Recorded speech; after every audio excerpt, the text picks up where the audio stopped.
on ne peut pas se préparer à l'éveil. Il y a certaines personnes qui visent, en tant qu'égaux, à se préparer à l'éveil. Donc, de vivre une forme de fusion avec le plan mental. Or, c'est impossible. Parce que la fusion, elle est générée à partir du plan mental.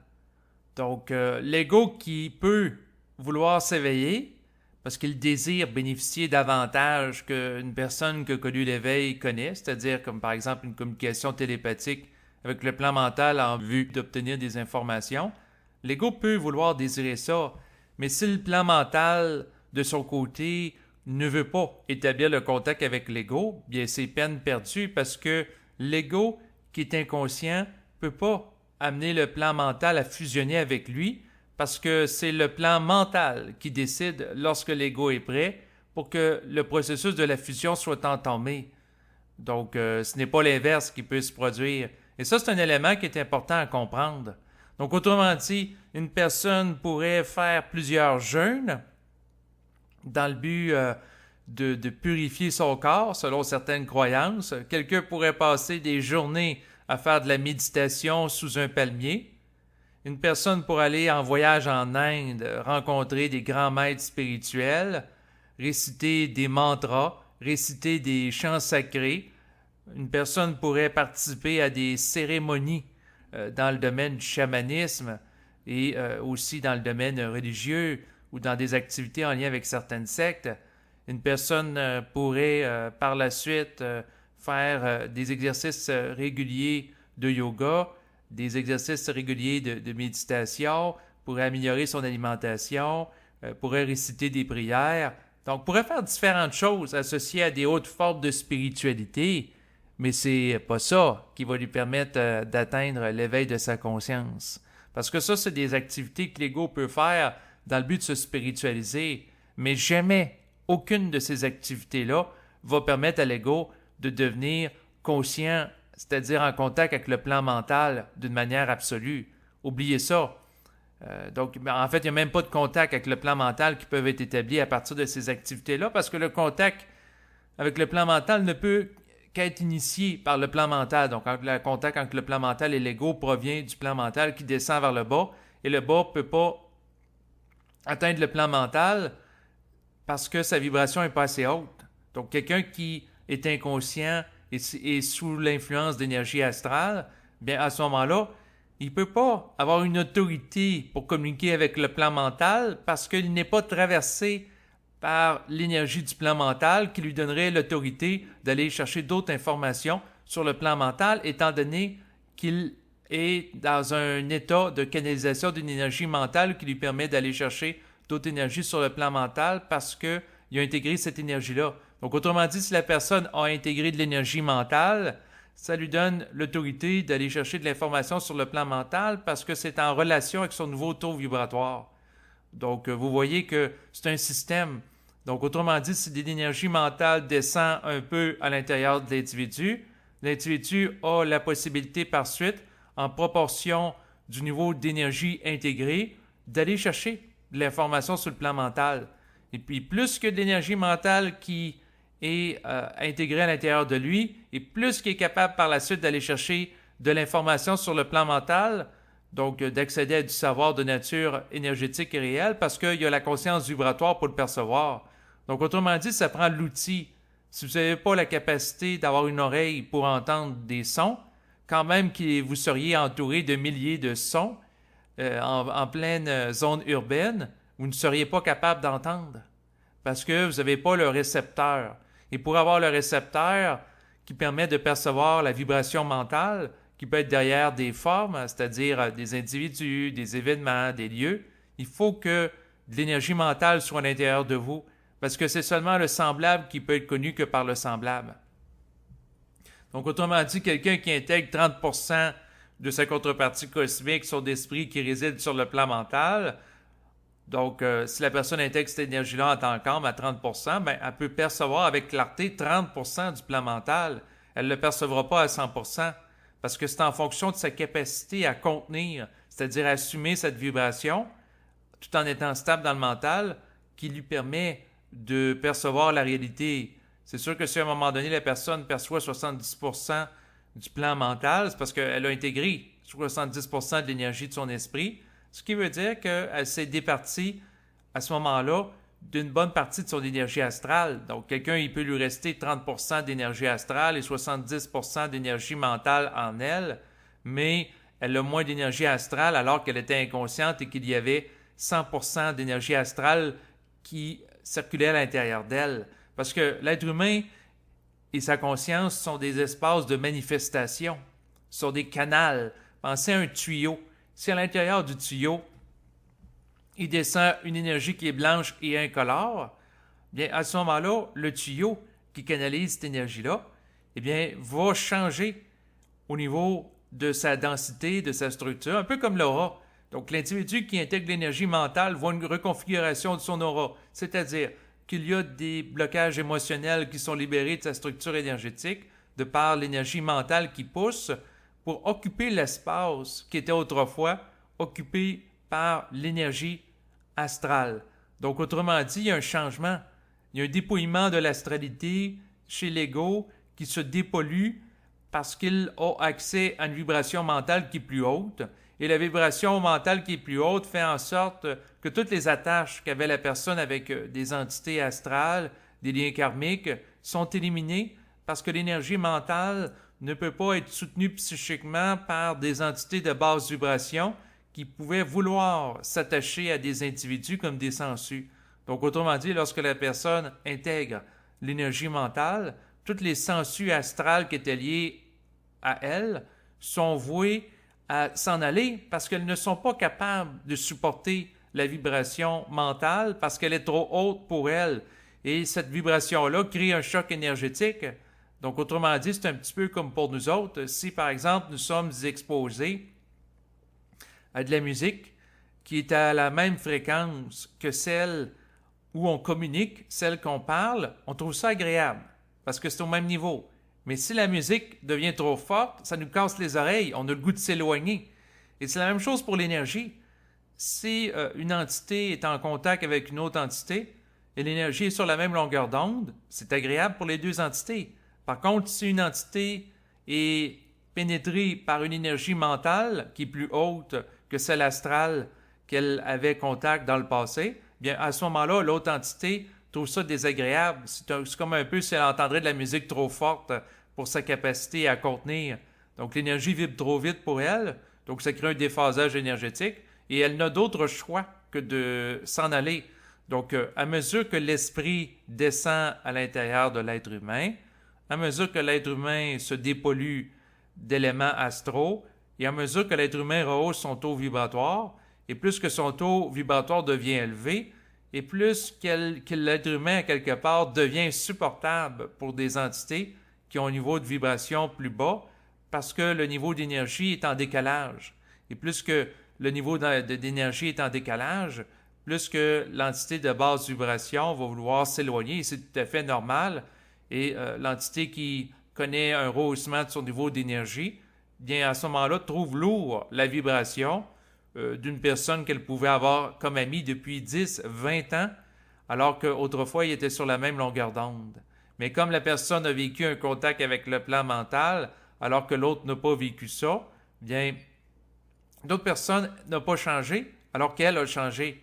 Et c'est ce décalage lié au changement entraîné par une intégration d'une énergie mentale qui fait en sorte qu'éventuellement, ces deux personnes ne sont plus compatibles, c'est-à-dire qu'ils ont un taux vibratoire tellement différent qu'ils n'ont plus la même psychologie, ils n'ont plus les mêmes paramètres et ça devient plus difficile pour eux de s'entendre et c'est tout à fait normal. Donc, autrement dit, ce qu'il faut comprendre, c'est que par rapport au phénomène d'éveil de conscience, c'est fondamentalement, pour que ce soit un éveil qui est réel, lié à une intégration d'une énergie. Et c'est seulement le changement énergétique qui crée une modification profonde de l'individu.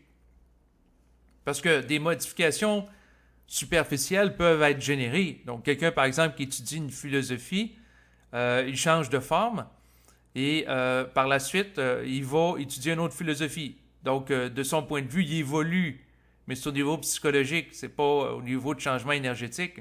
C'est un petit peu comme quelqu'un, par exemple, qui va repeinturer la carrosserie de sa voiture. Donc, quelqu'un peut avoir une carrosserie d'une automobile d'une couleur verte. Il change la forme. L'auto, elle est peinturée en bleu. Mais fondamentalement, c'est le même moteur, c'est la même essence qui est à l'intérieur. Et l'auto va à la même vitesse. Elle ne change pas. Alors que si la personne passe de la conduite d'une automobile à la conduite d'un camion ou d'un train, ben, elle change de véhicule énergétique. Et c'est la même chose pour la personne qui vit un changement fondamental. C'est-à-dire que la personne qui passe d'une structure énergétique aurique avec de l'énergie astrale à une structure d'énergie de son aura, d'énergie mentale. C'est un véhicule de déplacement très différent parce que le véhicule d'énergie associé au plan astral ne peut que se déplacer en périphérie de la Terre parce que le plan astral fait en sorte qu'il y a une rétention d'énergie entre l'entité et l'individu qui est lié au plan planétaire. Alors que lorsque l'être humain intègre l'énergie du plan mental qui est de nature cosmique et s'est dépouillé de toute forme d'attache avec le plan astral, à ce moment-là, l'individu peut voyager librement une fois qu'il a quitté le corps matériel dans le cosmos parce qu'il est devenu un être cosmique. Donc, à ce moment-là, il n'est plus assujetti au phénomène de la réincarnation. Parce que tant que la personne est attachée au plan astral et vibre au plan astral, si la personne ne s'est pas détachée des liens astraux de son vivant, c'est sûr qu'en 2 incarnations, la personne va continuer de coexister avec des liens psychiques entre son âme et le plan astral qui vont faire en sorte qu'elle va devoir se réincarner pour éventuellement se dépouiller de toute forme de lien astral. Lorsque sa vibration sera suffisamment haute, eh bien, par la suite, elle pourra voyager librement dans le cosmos. Donc, tout ça pour dire que le changement réel, ce que j'appelle le changement de type numéro 2, à la différence du changement numéro 1, n'est pas de nature superficielle. Donc, un changement numéro 1, c'est-à-dire plus en superficie, c'est un changement de forme. Donc, autrement dit, quelqu'un s'intéressait autrefois à la religion X, là, il s'intéresse à la religion Y. Autrefois, la personne s'intéressait sur le plan psychologique à telle approche philosophique, et là, aujourd'hui, il s'intéresse à telle approche nouvelle-âgeuse. Donc, ça, c'est un changement de la forme. C'est au niveau 1. Donc, la forme change, mais il n'y a pas de changement fondamental et en profondeur au sein de l'individu. Alors que le changement numéro 2, c'est lorsque la personne est pénétrée par le rayonnement de l'énergie de l'esprit, et c'est ce qui occasionne un changement durable et qui lui sort de la mécanicité psychologique. Donc, autrement dit, c'est un changement dans sa structure énergétique de base, et c'est seulement ça qui est réel, parce que on peut enseigner à l'humanité à différentes formes. L'être humain peut étudier ça, il peut s'illusionner qu'il s'éveille. Donc, quelqu'un peut s'imaginer parce qu'il a fait un doctorat en philosophie, ou parce qu'il a fait un baccalauréat en psychologie, ou parce qu'il a fait des études sur Internet dans le domaine de la conscience, qu'il est nécessairement éveillé. Alors que si c'est juste l'accumulation de connaissances, ce n'est pas le cas. La personne solaire, et elle fait travailler ses méninges, donc le mental réflectif, pour se donner un sentiment d'accomplir quelque chose en faisant des efforts au niveau de l'ego, alors que ces efforts-là sont illusoires parce que ces efforts n'amènent pas un changement fondamental de la structure énergétique.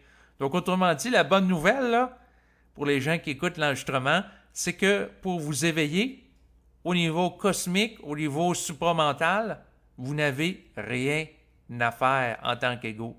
Par contre, bien que vous n'ayez rien à faire pour entamer le processus chez vous ou chez autrui, il y a quand même quelque chose à faire une fois que le processus est enclenché. C'est-à-dire que vous devez composer intelligemment avec les événements et avec les énergies qu'ils véhiculent. Donc, autrement dit, la personne, ça ne sert à rien pour elle d'aller méditer pendant des heures et des heures en Inde ou d'aller dans des lieux sacrés réciter des prières. Donc, ça, c'est inutile dans le but de connaître un changement énergétique fondamental en lien avec le plan mental. Donc, la personne doit réaliser ça. Par contre, ce qu'il faut comprendre, c'est que la personne ne doit pas provoquer des événements difficiles pour se donner l'illusion qu'elle vit l'éveil. Parce que c'est sûr que si on dit à des gens que l'éveil est occasionné par des oppositions à l'ego, c'est-à-dire des événements qu'il n'a pas choisis, qu'il n'a pas désirés, et qui l'amène à vivre certains chocs pour modifier sa structure énergétique. Il y a certaines personnes qui peuvent s'imaginer des choses. Donc, c'est sûr que si la personne, par exemple, elle décide de prendre sa voiture pour rouler rapidement, puis elle pense qu'en faisant ça, elle éveille ses sens, puis elle vit la puissance du moment présent, ben, elle s'illusionne. La personne qui, par exemple, croit s'éveiller en se mettant en situation problématique, donc dans le but de vivre une certaine forme d'adversité, elle court après les problèmes. Donc, c'est sûr que si la personne arrête et quitte son emploi sans raison valable, à ce moment-là, c'est elle qui se met dans le pétrin si elle n'a pas d'argent après. Donc, si la personne fait ça puis elle pense s'éveiller réellement et elle pense que c'est une opposition qui est créée par son esprit ou plan mental en but de modifier sa psychologie, alors que c'est elle, en tant qu'ego, qui l'a occasionné, ben, c'est elle qui a couru après le problème. Donc, autrement dit, c'est pas l'énergie mentale qui a occasionné ça, mais c'est l'énergie astrale à travers elle, à travers son désir d'ego d'évoluer. Donc, c'est sûr que si une personne se met à consommer de la drogue, dans l'espoir que la drogue va lui permettre de devenir conscient, puis elle fait une overdose de drogue, où elle développe des problèmes de santé graves en lien avec ça, où elle se ramasse à l'hôpital, à l'urgence, ben c'est sûr que c'est elle, en tant qu'ego, qui a couru le trouble, en ayant l'illusion qu'en prenant de la drogue, ça va lui ouvrir les sens et c'est ce qui va lui permettre de devenir consciente. À un moment donné, il y a des gens qui doivent prendre la responsabilité de leurs actions. Et de mon point de vue, le réveil réel n'est pas provoqué par l'ego, mais par le plan mental et des événements adverses qui vont ébranler les structures de l'ego dans sa mécanicité. Je vous donne un exemple concret. Par exemple, dans mon cas, ma compagne qui roulait en voiture à vitesse régulière, donc sur une route, elle a eu un accident automobile. Il y a quelqu'un qui lui a rentré dedans dans sa voiture. Elle a fait une commotion cérébrale, mais légère. Et puis, bon, ça remonte à quelques semaines, puis là, présentement, elle est quand même stable, sa santé va bien. Mais c'est pas, dans son cas, elle qui a initié l'événement. Elle prenait un trajet habituel, c'est un trajet qu'elle connaissait. Et puis, tout d'un coup, il est arrivé une voiture. Et c'était un jeune qui était pressé. C'est un livreur de pizza. On était sur l'heure du souper au moment où l'événement a eu cours. Et puis, ce qui est arrivé, c'est que à ce moment-là, le jeune a rentré. Dans le fond, il voulait changer de voie rapidement, couper, c'est-à-dire passer devant elle en voiture rapidement pour atteindre la voie en direction opposée d'où il était. Donc, à ce moment-là, il a peut-être mal calculé ses distances, puis il a voulu aller trop vite, fait qu'il est rentré dans sa voiture. Donc, à ce moment-là, ben, c'est sûr que la voiture a encaissé le choc, la voiture a été une perte totale, et ça l'a amené un choc à l'ego de ma compagne. Donc, ça, c'est un exemple d'événement qui est porteur d'une vibration, mais qui n'est pas provoqué par un individu. Ma compagne était dans une route, c'était à peu près 90 km/h, elle roulait à cette vitesse-là. Donc, elle n'a pas en tant qu'ego cherché le trouble, cherché le problème. C'est sûr que si elle aurait roulé, par exemple, à 180 km/h et s'était mis à dépasser les gens d'une manière cavalière, là, en tant qu'ego, elle aurait participé à l'événement. Donc, on aurait pu dire que c'est un test on n'aurait pas pu dire que c'est un test qui vient du plan mental. Tandis que là, le plan mental n'est pas intervenu pour créer une émission d'idées dans sa tête pour modifier la trajectoire de son véhicule. Donc, c'est sûr que si elle n'a pas eu dans le mental l'idée, quelques instants avant que l'événement arrive, de ralentir systématiquement la vitesse de son véhicule, ou au contraire de l'accélérer ou d'aller dans une autre voie, si le plan mental ne lui a pas donné l'information qu'elle était sur le point de vivre un accident, et le plan mental donc ne l'a pas renseigné et ne l'a pas empêché, c'est parce que quelque part, ça faisait l'affaire du plan mental qu'elle soit ébranlée au niveau de son ego. Donc, c'est sûr que par la suite, en lien avec l'événement, j'ai procédé à une lecture au niveau énergétique pour voir qu'est-ce qu'il en était. En relation avec mon contact avec mon esprit, et bien sûr, je vous demande pas du tout là, de croire là, ce qui va être dit dans les prochaines minutes. Donc, c'est sûr que ce qui m'est venu en tête, ben, c'est que l'événement sert à l'amener à intégrer davantage la matérialité. Donc, autrement dit, d'avoir des assises plus solides dans la matière. Donc, être plus en contact avec la densité physique. Et puis, par rapport à ça aussi, c'est que l'intégration de l'énergie de l'accident l'amène à intégrer une charge énergétique.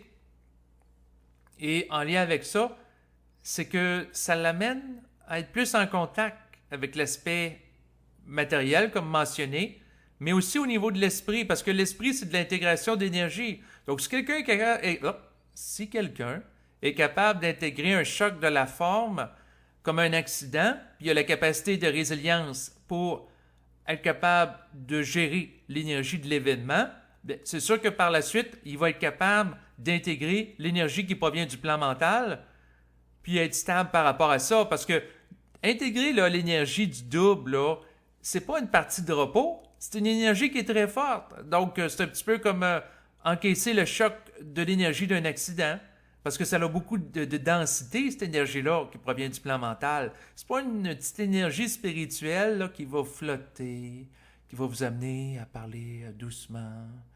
C'est pas une énergie qui va vous amener à vouloir jouer de la harpe avec des anges que vous allez imaginer dans votre tête. Non, c'est une énergie qui est forte, qui est puissante, et ça prend une capacité de résilience. Et ça, c'est à travers certains chocs dans la matière que l'esprit s'intègre. Et il y a certains chocs qui préparent le terrain à une forme de descente d'énergie. Et simultanément, à travers certains chocs, une descente d'énergie aussi qui s'effectue, parce que le plan mental cherche à pénétrer le plan physique, mais pour être capable de contenir l'énergie du plan mental, il faut être capable de faire preuve de résilience par rapport à des chocs sur le plan physique, parce que c'est à travers la capacité de faire face à des chocs sur le plan physique que l'ego apprend à se stabiliser et à développer une puissance de volonté pour le garder en état d'équilibre et de stabilité. Et dans l'événement par rapport à ma compagne, ce qui était intéressant, c'est qu'en dépit du choc, parce que j'ai quand même été voir avec elle la voiture qui était maganée, qui était endommagée suite à l'événement, qui a été jugée par la compagnie d'assurance comme étant une perte totale, une perte qui était vraiment totale, là, donc, on ne pouvait pas réutiliser l'auto par la suite. Elle a eu une autre auto. Mais ça, la présence d'un choc au niveau de la ferraille là, qui est maganée, moi, ça ne m'ébranle pas. En tant qu'ego, ce qui m'aurait contrarié, c'est que ma compagne aurait été blessée à travers l'événement. Donc, par rapport à mon attachement émotionnel que j'ai à l'égard d'elle, mais que l'auto soit endommagée ou non, je suis détaché de cette forme-là, puis elle aussi. Donc, après ça, une fois que l'événement a été vécu par elle, elle n'a pas eu peur. Et c'est ça qui est intéressant, de prendre sa voiture et de la conduire dans un délai qui est rapproché. Donc, autrement dit, la personne qui est confrontée à un événement choc, ça peut être un accident d'automobile, j'en parle parce que je sais qu'un certain nombre de personnes qui en ont vécu, dont moi-même, j'ai vécu un incident de cette nature il y a quelques années. Et ce qui était intéressant dans mon cas, puis je vais vous montrer le scénario, puis comment c'est subtil. Parce que pendant plusieurs mois, il était prévu que je fasse un voyage au Québec, là, à Laval. Et j'avais hâte de mon voyage parce qu'il allait y avoir des beaux repas, des belles activités. Donc, en temps calme, je vibrais un petit peu d'enthousiasme. Et là, le temps passait, 1 mois, 2 mois, 3 mois. Et le jour avant que j'étais censé faire mon voyage, eh bien, j'étais en auto. L'auto, j'étais dans une file d'auto et la personne qui s'est envenue en arrière de moi n'a pas ralenti. Donc, la voiture a rentré dans la mienne, dans mon derrière de voiture. Donc, autrement dit, le coffre arrière de l'auto a été heurté, a été magané, Et c'est un événement que je n'ai pas provoqué. J'étais tout simplement dans une file, il y avait d'autres voitures en avant de moi qui roulaient à vitesse de pas de tortue. Et là, moi, j'étais dans la file. Et tout d'un coup, j'écoutais ma musique, normalement, bang! Il y a eu un choc. Et là, j'ai senti l'auto qui m'a rentré dans le derrière de ma voiture. Et l'auto était endommagée naturellement, l'auto de la personne aussi. Et j'ai pas été blessé. Quand l'événement a eu cours, j'ai ressenti intérieurement que mon destin n'était pas de mourir dans l'événement, mais de m'ébranler, ce qui n'est pas pareil. Et par la suite, une fois que l'événement a eu cours, bon, là, j'ai fait venir la police parce qu'il y avait quand même des dégâts majeurs. Il y a eu par la suite une dépanneuse qui a pris ma voiture pour l'amener à un garage automobile dans le but que les dégâts soient évalués. Il y avait un peu plus de 6 000 $ de dégâts. L'auto a été quand même réparée suite à l'événement. Mais ce qui était intéressant, dans l'événement, c'est sûr que ça a été vite. L'auto me rentre dedans, ça m'a fait un choc. J'ai vécu une montée d'énergie, de stress, une tension. Et par la suite, ce qui était curieux, c'est que le lendemain, et ça c'était prévu depuis plusieurs mois, là, comme je vous parlais de mon voyage à Laval, que je pensais, j'allais aller là, c'était planifié, mon hôtel était réservé. Le voyage était supposé d'avoir cours, et bien entendu, j'étais supposé de conduire. Pour un total de plusieurs heures pour l'aller et le retour de chez moi. Alors là, ce qui est intéressant, du point de vue mental, pas du point de vue humain, quand que vous transigez avec l'esprit ou le plan mental, il faut que vous soyez capable de sortir de votre perspective subjective, votre perspective personnelle, pour jeter un regard sur l'événement. Donc, autrement dit, du point de vue mental, eux, les forces, c'était de voir comment j'allais réagir. Est-ce que, suite à l'événement, j'aurais sombré dans la peur, et dans les jours qui suivent, ben, je m'aurais privé de faire mon voyage qui était prévu longtemps à l'avance, parce que la peur aurait pris le dessus sur ma volonté de vouloir continuer à vivre, d'être heureux, puis d'aller faire mon voyage, puis aller manger dans les beaux restaurants. Est-ce que la peur, qui est l'énergie astrale, aurait pris le dessus sur l'énergie mentale en moi, c'est-à-dire ma capacité de me relever après l'obstacle, après l'adversité, et dès le lendemain, partir en voyage, puis faire mon voyage comme prévu. Donc, est-ce que j'allais le lendemain m'écraser par terre, puis me mettre à pleurer, puis me mettre en dépression, puis à vouloir arrêter de fonctionner, puis de plus me déplacer en voiture? Ou au contraire, j'aurais dit, bon, cet événement-là m'est arrivé, mais ça ne veut pas dire nécessairement que je vais en vivre un autre demain. Donc, être capable de composer avec l'événement, puis de me relever, puis de faire preuve d'une capacité d'affirmation de soi. Donc, la volonté, là, réelle, c'est à travers des événements comme ça que vous pouvez la manifester. C'est pas sur le plan théorique, mais de manière pratique, que vous pouvez voir à quel point vous pouvez avoir une force de volonté. Donc, moi, par rapport à l'événement, le lendemain, j'ai fait mon voyage comme prévu. Donc, je me suis dynamisé à travers l'énergie de la volonté pour faire face à la peur qui pouvait suivre à l'événement. Parce que c'est sûr qu'un événement comme ça, bon, c'est sûr que certaines personnes vont dire, ben regarde, tu n'as pas été blessé, c'est pas aussi majeur que quelqu'un qui aurait été blessé grièvement, qui aurait vécu par la suite un stress post-traumatique en ayant une angoisse d'être blessé de nouveau, etc. Ça, je peux comprendre. Mais de mon niveau, de moi par rapport à moi, d'être capable de faire face à cet événement-là a été à mon niveau. Un tour de force. Pour quelqu'un d'autre, c'est autre chose. Mais pour moi, à mon niveau, c'est un tour de force qui m'a permis de voir à quel point j'étais capable de développer ma volonté et de continuer à vivre.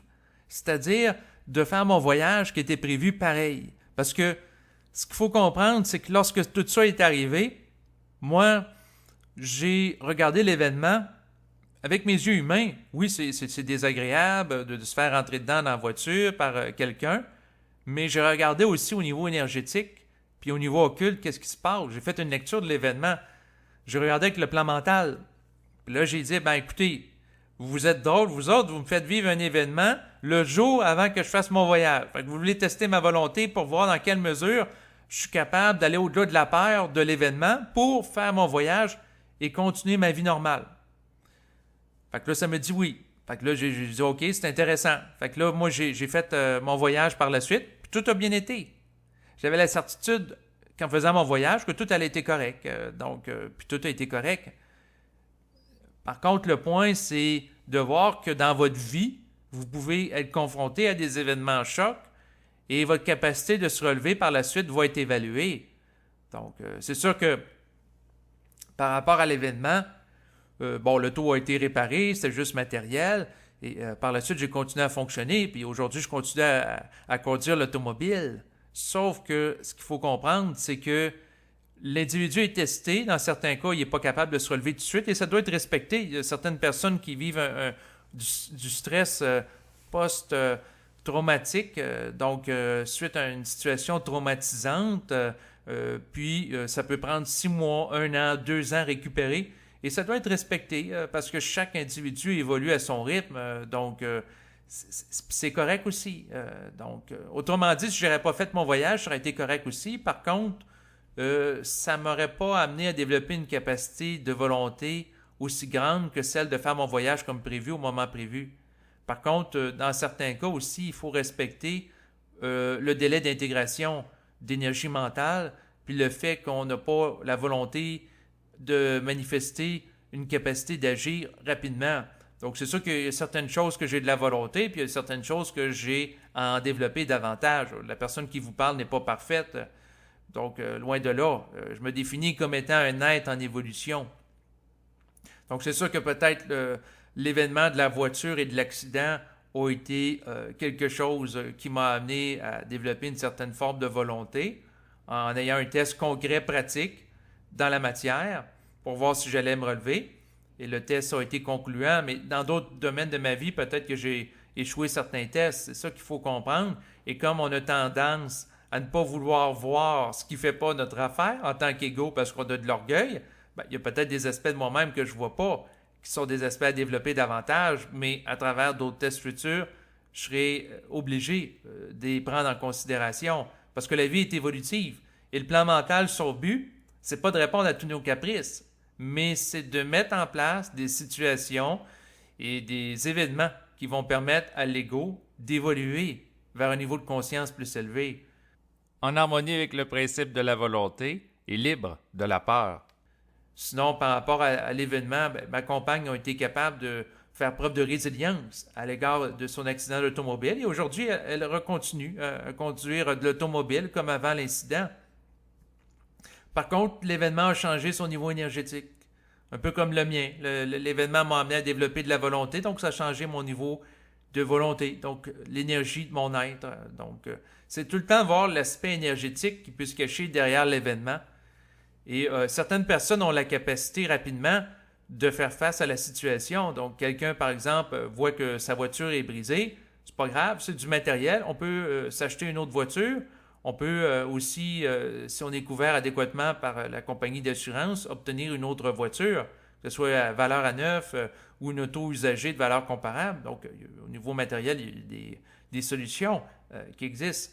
Donc, c'est sûr que quelqu'un face à la voiture qui voit ça comme étant une forme qui peut être changée, il n'y a aucun problème. Par contre, la personne qui a un attachement sentimental à la voiture, en s'imaginant que la voiture était unique, était d'une valeur inestimable, et elle l'associe à des souvenirs d'enfance, des souvenirs amoureux, etc., peut avoir vécu un deuil. Donc, elle peut se mettre à pleurer. Elle peut vivre de la tristesse. Je connais le cas d'une personne qui, face à un accident, a vécu de la tristesse de voir la voiture gravement endommagée suite à l'événement. Alors qu'une autre personne, face au même événement, elle ne vit pas de tristesse. Elle constate que, l'auto est brisée. On en prend une autre. Il n'y a pas de problème. On fait autre chose. Mais ce n'est pas tout le monde qui sont capables de faire ça. Et ces gens-là aussi qui ont à vivre un processus de deuil, à pleurer suite à l'événement choc.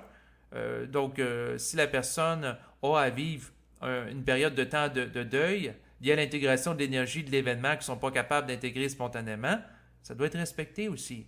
Donc, c'est pour ça que l'être humain qui développe une conscience évoluée qui lui permet d'intégrer rapidement certains événements doit avoir le principe aussi de l'amour envers autrui et du respect pour respecter que l'autre n'est peut-être pas nécessairement capable d'intégrer l'événement au même rythme que lui et de l'accueillir là-dedans sans le juger, sans lui imposer son rythme. Parce que c'est pas parce qu'une personne intègre rapidement l'événement qu'il a le droit pour autant de vouloir amener une autre personne à en faire autant. Il doit plutôt respecter son rythme de développement parce que sans ça, il brusque les choses. Et puis sans ça, ben, il lui occasionne de la souffrance. Donc c'est une forme de manque de respect à ce moment-là. Tout ça pour dire que il y a des événements qui ont cours et qui ne sont pas choisis par l'ego et qui créent un changement réel énergétique. Donc quelqu'un, par exemple, qui vit un événement comme un accident d'automobile qu'il n'a pas provoqué, ça peut amener un changement de sa structure mentale, de sa puissance de volonté, entre autres, qui est réel et permanent. Par contre, si une personne fait de la course automobile à 200 km/h sur une piste de course avec d'autres personnes, puis à un moment donné est blessée, ben c'est parce qu'elle a voulu ça. Elle est consciente que si elle fait de la course automobile, non seulement elle peut être blessée, mais aussi elle peut mourir, son auto peut prendre en feu. Donc la personne sait qu'elle court des risques, mais elle les prend pareil, donc ça lui appartient. Mais ce qu'il faut qu'elle comprenne, c'est qu'elle décide à ce moment-là de vivre plus au niveau de l'ego. Et puis, par rapport à ça, elle ne crée pas un éveil de conscience s'il y avait des chocs, si elle s'expose volontairement à des chocs. Donc, c'est très différent. Tout ça pour dire que l'éveil au niveau de l'ego ne se prépare pas. C'est sûr que l'ego qui est stable, c'est la stabilité de l'ego est quelque chose d'utile, que la personne soit consciente ou pas, dans la capacité d'encaisser des chocs. Par contre, pour encaisser des chocs, ben c'est sûr que si c'est des chocs qui visent la conscience, c'est vraiment le plan mental qui va les occasionner dans la vie à travers des deuils, des pertes qui ne font pas plaisir à l'ego. Quelqu'un, par exemple, qui perd une maison, ça peut être une occasion d'éveil. Donc, suite à une inondation qui court, la maison est une perte totale parce qu'il y a eu des infiltrations d'eau majeures, il y a eu de la moisissure. Ben, la personne, à ce moment-là, est confrontée à un événement qui l'amène à faire le deuil d'un élément qui était significatif dans sa vie. Donc ça peut mesurer sa capacité d'être libre de la forme, en l'occurrence cette fois-ci la maison. Donc tout ça pour dire que en réalité l'éveil se fait à travers des événements qui ne sont pas choisis par l'ego et la personne qui pense que si elle passe 20 minutes par jour à méditer, qu'elle va s'éveiller ainsi, c'est une illusion. La méditation peut aider à relaxer l'âme, à la stabiliser, à la calmer, mais ça n'éveille pas en tant que tel. Même chose pour la pratique du yoga, même chose pour les gens qui vont respirer des odeurs d'encens ou qui vont faire de la prière. Par contre, c'est sûr que, il y a quand même des choses qui sont utiles à faire en tant qu'ego, que la personne soit consciente ou pas, être capable de gérer adéquatement ses relations avec les proches, c'est utile. Être capable de gérer adéquatement son argent, c'est utile. Être capable de s'occuper de sa santé, c'est utile. Donc, des choses concrètes comme ça, que la personne soit consciente ou pas, c'est utile. Par contre, est-ce qu'on peut dire que ça permet d'atteindre un éveil réel? La réponse est non. Par contre, est-ce qu'on peut dire que ça peut préparer le terrain pour connaître un éveil réel? La réponse, c'est non. Parce qu'il y a des gens qui sont capables de gérer l'argent, qui sont capables d'avoir une très bonne santé ou d'avoir des contacts relationnels qui sont bons ou d'avoir une vie équilibrée. Par contre, ça ne fait pas pour autant des gens qui ont la capacité de voir les vibrations derrière les formes. Et plus que le choc n'est pas voulu par l'ego, et plus que ça peut créer une ouverture qui est grande, qui va permettre la descente de l'énergie mentale en remettant en question l'individu. Donc, c'est sûr que si, par exemple, quelqu'un perd sa conjointe une fois, ensuite va reprendre avec elle, il la repère une deuxième fois ou une troisième fois, ou il change de conjointe puis il n'est pas capable d'être stable au niveau du couple, ça fait 4, 5, 6, 8, 10 conjointes qu'il a, ça se peut qu'il se remette en question dans son comportement, dans son rapport avec les femmes. Donc, autrement dit, l'ego est obligé de se regarder, de se remettre en question en vue d'avoir un comportement qui est plus ajusté si la personne veut être en couple, ça ne fonctionne jamais. Donc, autrement dit, c'est à travers l'adversité qui n'est pas voulue par l'ego que l'ego est obligé de remettre en question son fonctionnement et s'ajuster au réel. Donc, quelqu'un peut s'entêter et dire que son comportement avec les femmes est approprié après une rupture amoureuse. Ensuite, 2, 3, 4, 5, 8. Puis ça peut prendre, dans un cas, 5 ruptures amoureuses avant que l'ego se remette en question réellement. Parce que pour les 4 autres premières ruptures amoureuses, il va dire « Ah, c'est de la faute de ma conjointe, ça ne fonctionnait pas. C'est de la faute à elle. Elle n'était pas gentille, elle n'était pas ci, elle n'était pas ça. C'est de sa faute. Moi, je suis parfait. » L'ego peut penser comme ça, c'est-à-dire d'une manière polarisée et en ne voyant pas la part de responsabilité qu'il y a à l'égard de la relation. Mais c'est quand il commence à souffrir de l'événement que là, il peut se remettre en question. Mais pour qu'il en souffre, plus qu'il est inconscient, plus que le niveau de souffrance doit être grand en vue qu'il se remette en question. Donc, quelqu'un qui est très inconscient, qui est très orgueilleux, ça peut prendre 10 ruptures amoureuses avant qu'il considère la possibilité qu'il doit agir autrement. Puis quelqu'un encore plus orgueilleux, ça peut en prendre 15, 20, 30 et ainsi de suite. C'est en proportion de l'ouverture de l'ego à se remettre en question et de changer. Donc, plus qu'il est orgueilleux puis rigide dans son comportement, plus que ça va y prendre un choc qui est grand en proportion pour qu'il change. Et c'est la même chose pour une collectivité. Plus que la collectivité est rigidifiée dans des formes qui ne sont pas réelles, qui sont liées à de l'influence astrale, et plus ça demande des chocs de vie qui sont inversement proportionnels pour créer un changement dans la psyché collective. Donc, c'est sûr que moi, personnellement, je ne souhaite pas l'éveil de l'humanité avec les informations auxquelles j'ai accès sur le plan mental, dans le sens que je ne souhaite pas que ça arrive tout d'un coup, parce que pour que ça arrive tout d'un coup, ça prendrait des situations et des événements chocs de nature apocalyptique qui ébranleraient toutes les parties de la société rapidement. Donc, autrement dit, ça prendrait des guerres, ça prendrait des attentats terroristes, ça prendrait des épidémies majeures, ensuite des bouleversements climatiques, des millions de réfugiés climatiques. Ensuite, ça prendrait des situations graves de pauvreté, de dictature, pour en remettre tous les éléments en question. Donc, ça prendrait une très grande quantité de souffrance au niveau collectif pour qu'il y ait un éveil collectif qui se produise. Et c'est la raison pour laquelle, en tant qu'égo, je me mêle de mes affaires. Donc, d'un point de vue évolutif, il est plus souhaitable que quelques individus s'éveillent petit à petit au fil du temps, plutôt que tous les individus s'éveillent simultanément, parce qu'à ce moment-là, ça prendrait des très grands chocs de société, et ce que ça empêcherait le fonctionnement de beaucoup de personnes aussi dans la société. Et puis aussi, ce qu'il faut dire, c'est que les âmes en évolution qui sont sur Terre sont différents taux vibratoires, donc il y a des âmes qui ne seraient pas capables d'intégrer des événements chocs, et dans certains cas, sombreraient dans la dépression et la déchéance.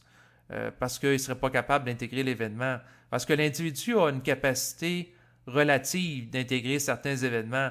Donc, par exemple, une personne d'intégrer un accident automobile, ça peut être possible. D'en intégrer 2, avec des blessures physiques importantes, ça devient plus difficile. En intégrer 3, avec des blessures majeures, la perte de membre, ça devient de moins en moins possible. Puis il y a des gens qui ne sont pas capables de se relever par la suite. Donc, quelqu'un qui a trop de chocs d'une manière continuelle, ça se peut qu'il devienne dysfonctionnel en société s'il n'y a pas une capacité d'intégration proportionnelle. Donc, autrement dit, la personne n'est plus capable de travailler. Donc, quelqu'un, par exemple, qui vit une rupture amoureuse, bon, il peut avoir un temps d'arrêt, par la suite, il intègre l'événement. Mais là, si ça fait 5 qui vit de manière continue, ou 10, ou 20, ça se peut qu'après 20 ruptures amoureuses, la personne soit dans un état de très grande dépression, qu'il a l'impression qu'il n'y a rien qui fonctionne dans sa vie et qu'il n'a plus le goût de travailler. Et c'est tout à fait normal parce que l'adversité est trop grande par rapport à la capacité de l'ego d'y faire face et d'exprimer une volonté qui est inversement proportionnelle à la charge d'énergie auquel il est confronté. Et c'est pour ça que l'individu qui se conscientise doit respecter les autres. Parce qu'il y a des gens qui vont avoir du mépris à l'égard de certaines personnes face à un événement. Donc, quelqu'un peut dire à quelqu'un qui est paresseux parce qu'il a arrêté de travailler suite à une dépression en relation avec une rupture amoureuse, alors que ça fait 6 mois que l'événement a eu cours. Alors que l'ego qui se conscientise apprend à se mêler de ses affaires parce que quelqu'un peut avoir de la difficulté pour ça, mais peut-être qu'il n'aura pas de la difficulté pour autre chose. Et puis l'être humain n'a pas à juger autrui parce que l'être humain doit respecter le rythme d'intégration de chaque personne.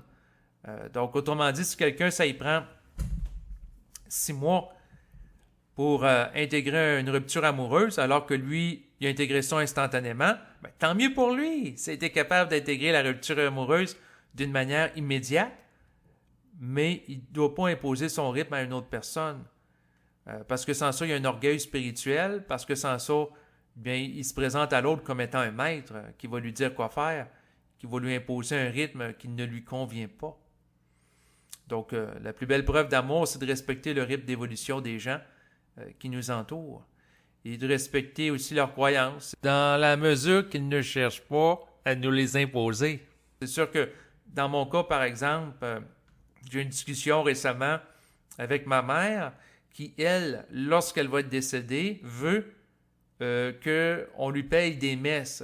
C'est-à-dire que, appartenant à la religion catholique, chrétienne, elle a pour croyance qu'elle nourrit, qu'elle entretient, que lorsqu'elle est morte, c'est important que des prêtres qui célèbrent des messes, qui font des offices religieux, célèbrent des messes en son nom pour lui envoyer de l'énergie positive et un soutien spirituel à son âme une fois qu'elle va être décédée. Donc, elle a cette croyance-là, que la vibration du prêtre va l'aider à s'élever spirituellement, à apaiser son âme, une fois qu'elle va être rendue dans l'au-delà. Donc, elle a besoin de cette énergie-là. Donc, c'est sa croyance, et je la respecte. Et c'est sûr qu'à ce niveau-là, lorsque ma mère va être décédée, ça va me faire plaisir de payer des messes à des prêtres pour respecter ses dernières volontés, qu'elle a d'ailleurs mentionnées à cet effet au niveau de son testament. Par contre, si vous me posez la question, est-ce que par rapport à moi, je suis intéressé qu'on célèbre des messes une fois que je vais être mort? La réponse c'est non. Parce que, de mon point de vue, je n'ai pas besoin du support d'être en voie d'évolution à travers des formes religieuses qui vont réciter des formes, c'est-à-dire des prières, pour me donner une forme de support à mon âme. Parce que je ne suis pas intéressé à être lié psychiquement à ces gens-là. Et à quelque part, mon niveau d'énergie augmente. Donc, plus que mon niveau d'énergie touche au plan mental, et moi, j'ai besoin d'un support énergétique qui me rattacherait au plan astral. Donc, ça devient inutile. Et d'ailleurs, l'individu qui sera totalement conscient n'aura pas besoin qu'on lui paye des messes en son odeur et sa grandeur, parce qu'il va avoir une vibration qui est plus élevée que les entités ou les êtres sur le plan physique qui célèbrent les messes. Donc, autrement dit, c'est comme si on demanderait, par exemple, à des enfants de donner un support à quelqu'un qui est adulte, alors que l'adulte sait déjà toute l'information que les enfants vont présenter, et l'adulte présente un taux vibratoire qui est plus élevé qu'eux. Donc, c'est une perte de temps de demander, par exemple, à des gens qui célèbrent des messes qui ont un certain taux vibratoire qui est plus bas que la personne qui a vécu la fusion avec le plan mental, de donner un support énergétique à celle qui est en contact avec le plan mental, qui est une énergie beaucoup plus vaste que celle astrale qu'ils peuvent véhiculer. C'est sûr que ça peut être des êtres très bien intentionnés. Ça, j'ai aucun problème. Le prêtre qui célèbre sa messe peut être extrêmement sincère dans sa célébration, mais il n'y a pas l'autorité énergétique d'élever le taux vibratoire d'un individu qui est en fusion avec le plan mental. Par contre, il peut donner un certain support à une âme qui n'est pas en contact avec le plan mental, qui est en contact avec le plan astral, qui va faire plaisir à l'âme, qui se retrouve en périphérie de la Terre une fois qu'elle a quitté le corps physique suite au phénomène du décès, pour bénéficier et intégrer de cette énergie. Ça, j'ai aucun problème. Que ça puisse exister des gens qui bénéficient de messes célébrées par des religieux, ça peut être possible. Par contre, ce qu'il faut comprendre, c'est que cela ne rendra jamais l'individu qui est en contact avec le plan mental libre de voyager dans le cosmos. Parce que c'est pas en ayant accès à de l'énergie astrale liée à une messe récitée en son honneur et à la grandeur de son ego que ça permet à l'ego à être libre de la forme et de voyager librement dans le cosmos. C'est impossible. Donc, il faut comprendre que l'individu qui est en contact avec de l'âme peut aimer ce type de pratique religieuse. Il y en a d'autres également qui vont donner un certain réconfort à son âme. Et c'est correct pour la personne si elle vit ça sincèrement et ça fait partie de son expérience qui doit être respectée. Par contre, l'individu sur le plan mental, si on lui pose la question « Est-ce que tu veux qu'on célèbre des messes pour toi? » La réponse va être non. L'individu sur le plan mental n'a pas besoin du support de la religion pour évoluer librement parce que le simple fait qu'il est en contact conscient avec l'énergie du double fait en sorte que la personne peut évoluer d'une manière autonome dans le cosmos. Donc, elle n'a pas besoin du support d'entités de haute spiritualité qui se rapportent à une religion pour évoluer, parce qu'elle peut le faire par elle-même. Donc, autrement dit, elle est autonome, elle est une conscience qui est libre. Mais la grande affaire, c'est qu'il n'y a pas de préparation pour l'éveil. Donc, autrement dit, on ne peut pas dire à une personne qui vit dans une conscience plus astrale ou à caractère religieuse que cette personne-là doit faire certaines choses pour s'éveiller parce qu'elle ne le peut pas. Donc, c'est pour ça qu'elle doit être respectée dans ses croyances, dans son vécu, sans qu'on cherche à la changer. Et si un jour, le plan mental crée un choc dans sa vie et la personne vit une remise en question fondamentale qui fait en sorte qu'elle veut redéfinir ses paramètres existentiels et elle vous pose des questions, mais avec une vibration nouvelle qui est activée et que vous êtes mis en vibration de lui communiquer de l'information qui provient du plan mental, là, c'est approprié de véhiculer de l'information mentale à cette personne-là. Mais sinon, ça ne l'est pas parce que ça viendrait juste la brusquer dans son rythme. Et c'est la raison pour laquelle je demande aux gens qui écoutent les enregistrements d'arrêter d'écouter les enregistrements s'ils sont en décalage avec votre vibration, parce que sans ça, c'est inutile pour vous. Ces enregistrements sont affinités avec votre niveau vibratoire, c'est correct. Puis, je demanderai aux gens qui écoutent les enregistrements de ne pas partager ces enregistrements-là à des gens qui n'ont pas la vibration des écouter, parce qu'à ce moment-là, c'est une perte de temps. Et puis, par rapport à tous les propos qui sont tenus dans les enregistrements sur cette chaîne, ce qui est important, c'est de ne pas les croire, c'est de vérifier par vous-même si cela est réel, parce que sans ça, vous allez tomber dans de la mystification. Et c'est à vous de vivre votre vie pour vous-même, pas par rapport aux propos tenus dans les enregistrements, parce que sans ça, vous ne serez pas libre. Si les propos tenus dans des enregistrements sont affinités avec vous, et ça, peu importe les enregistrements, que ce soit moi ou d'autres personnes, bien, tant mieux. Ça vous permet de cerner ce qui est réel pour vous. Mais sinon, c'est une perte de temps et éloignez-vous de ça, tout simplement. N'écoutez plus ces enregistrements. Donc, vous voyez que par rapport aux enregistrements que je produis, je suis capable d'avoir un certain recul. Parce que pour moi, ce qui est important d'une manière fondamentale, c'est que les gens vivent par rapport à eux-mêmes. Donc, si quelqu'un a la vibration d'écouter les enregistrements, c'est correct. Mais s'il n'y a pas la vibration, qu'ils n'écoutent pas pour me faire plaisir, parce qu'à ce moment-là, c'est une perte de temps pour lui. Donc, autrement dit, c'est important de vivre en accord avec vous-même. Et ça, c'est vrai par rapport à toute chose, parce que sur Internet, vous avez accès à des milliers d'enregistrements. Et c'est pour ça que c'est de voir quels sont les enregistrements qui sont en affinité avec votre vibration, pour savoir qu'est-ce qui va vous nourrir et vous dynamiser. Alors, c'est ce qui va compléter justement cet enregistrement.